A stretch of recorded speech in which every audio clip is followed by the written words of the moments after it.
Hello everyone, welcome back to my channel. मैं अरविंद शर्मा स्वागत करता हूं आपका आपके अपने YouTube channel Arvind Sharma classes में।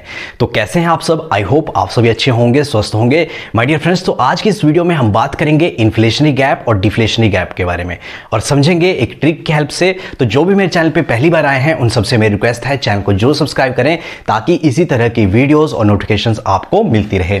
तो सबसे पहले जब आप इन्फ्लेशनरी गैप को ध्यान से देखेंगे तो यहां पे हमारा आता है IN। जब आप इन्फ्लेशनरी गैप को ध्यान से देखेंगे तो यहां पे आता है IN। तो IN से ही हमारा ट्रिक रहेगा।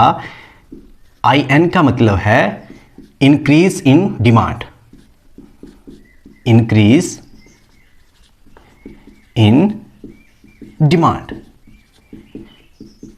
अब इसका क्या मतलब हुआ? एक ऐसी इकॉनमी जहां पे एग्रीगेट डिमांड ज्यादा है एग्रीगेट सप्लाई से, तो उस सिचुएशन को क्या बोला जाएगा? उस सिचुएशन को बोला जाएगा इन्फ्लेशनरी गैप की सिचुएशन। आइए समझते हैं डायग्राम से।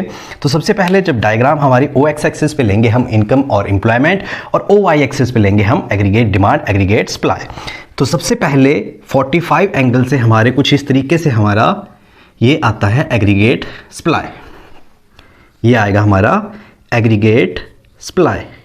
और हमने सोचा कि हमारी इकॉनमी, हमने प्लान किया कि हमारी इकॉनमी डिमांड करेगी। हमने क्या किया? हमने प्लान किया कि हमारी इकॉनमी डिमांड करेगी 10,000 करोड़ की। हमारी इकॉनमी डिमांड करेगी 10,000 करोड़ की। ये हमने क्या किया? ये हमने प्लान किया। पर एक्चुअल में क्या हुआ? एक्चुअल में डिमांड हुई, जो डिमांड हुई एक्चुअल में वो हुई 12,000 करोड़ की। तो इस सिचुएशन में यहां पे हमारा पॉइंट E आएगा जहां पे एग्रीगेट डिमांड एग्रीगेट सप्लाई के बराबर है और यहां पे आएगा हमारा एट फुल एम्प्लॉयमेंट लेवल। अब फुल एम्प्लॉय का जो फुल एम्प्लॉयमेंट है, फुल एम्प्लॉयमेंट का मतलब 100% एम्प्लॉयमेंट कभी भी नहीं होता। एक बार दोबारा, फुल एम्प्लॉयमेंट का मतलब कभी भी 100% एम्प्लॉयमेंट नहीं होता, क्योंकि 3 से 4% वो लोग होते हैं हर इकॉनमी में, काम तो है और कर भी सकते हैं पर करना नहीं चाहते। तो किसी भी इकॉनमी में फुल एम्प्लॉयमेंट लेवल नहीं होता।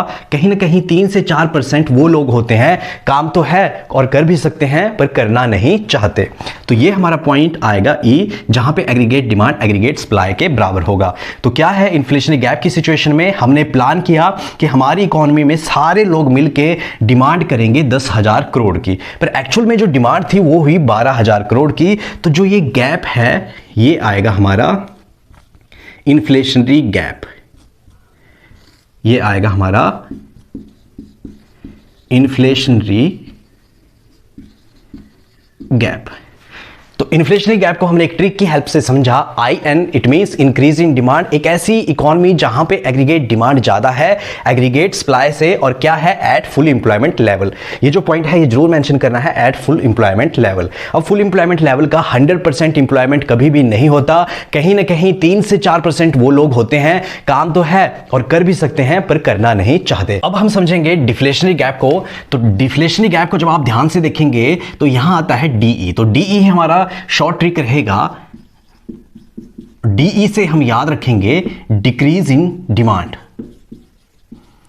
मतलब एक इकॉनमी में जब डिमांड डिक्रीज हुई और सप्लाई ज्यादा है तो उस सिचुएशन को क्या बोला जाएगा? उस सिचुएशन को बोला जाएगा डिफ्लेशनरी गैप की सिचुएशन।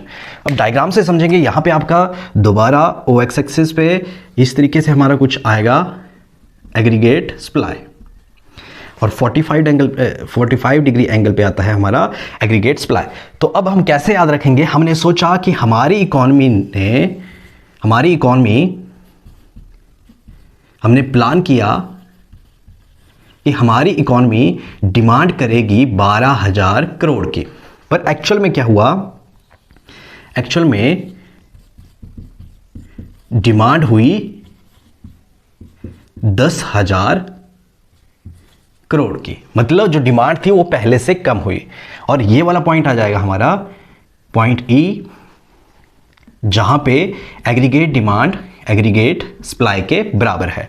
और क्या है? एट फुल एम्प्लॉयमेंट लेवल, मतलब जो लोग काम करना चाहते हैं वो लोग ऑलरेडी काम कर रहे हैं एट फुल एम्प्लॉयमेंट लेवल। तो डिफ्लेशनरी गैप में क्या होता है? हमने प्लान किया कि हमारी इकॉनमी डिमांड करेगी 12,000 करोड़ की, पर एक्चुअल में जो डिमांड हुई वो कम हुई, वो हुई 10,000 करोड़ की। तो ये जो गैप आएगा हमारा, ये आएगा हमारा डिफ्लेशनरी गैप, ये आएगा हमारा डिफ्लेशनरी गैप।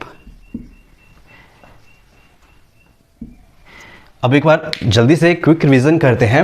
तो इन्फ्लेशनरी गैप को हम शॉर्ट ट्रिक से याद रखेंगे। ट्रिक है आई एन से हम याद रखेंगे इंक्रीज इन डिमांड, जहां पे एक इकोनॉमी में एग्रीगेट डिमांड ज्यादा है as compare to aggregate supply, और क्या है?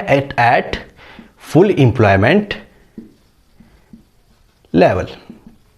अब डायग्राम को कैसे याद रखेंगे? सबसे पहले कुछ हमारा इस तरीके से एग्रीगेट सप्लाई आएगा, और हमने प्लान किया कि हमारी इकोनॉमी में डिमांड होगी 10,000 करोड़ की। ये हमने क्या किया? ये हमने प्लान किया, पर एक्चुअल में जो डिमांड थी वो ज्यादा हुई। वो कितने की हुई? 12,000 करोड़ की। और क्या था? एट फुल एम्प्लॉयमेंट लेवल था।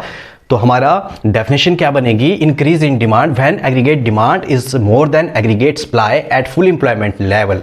तो ये हमारी डेफिनेशन बनेगी, और हम यहां पे प्रॉपर्ली मेंशन करेंगे कि ओ एक्स एक्सिस पे हमारा क्या है? ओ एक्स एक्सिस पे हमारा है इनकम और एम्प्लॉयमेंट, और ओ वाई एक्सिस पे हमारा है aggregate demand and aggregate supply. हमारा डीई डिक्रीज इन डिमांड, जहां डिमांड जो है वो डिक्रीज हो रही है और एग्रीगेट डिमांड हमारी कम है as compare to aggregate supply, और एट फुल एम्प्लॉयमेंट लेवल। तो यहां पे भी हम मेंशन करेंगे ओ एक्स एक्सिस पे आ जाएगा हमारा इनकम और एम्प्लॉयमेंट, और ओ वाई एक्सिस पे आएगा हमारा एग्रीगेट डिमांड एग्रीगेट सप्लाई। तो इस तरीके से आप याद रख सकते हैं कि हमने प्लान किया कि हमारी इकॉनमी मिलकर डिमांड करेगी 12,000 करोड़ की, पर एक्चुअल में जो डिमांड थी वो हुई 10,000 करोड़ की। इस पॉइंट पे हमारी डिमांड हुई 10,000 करोड़ की।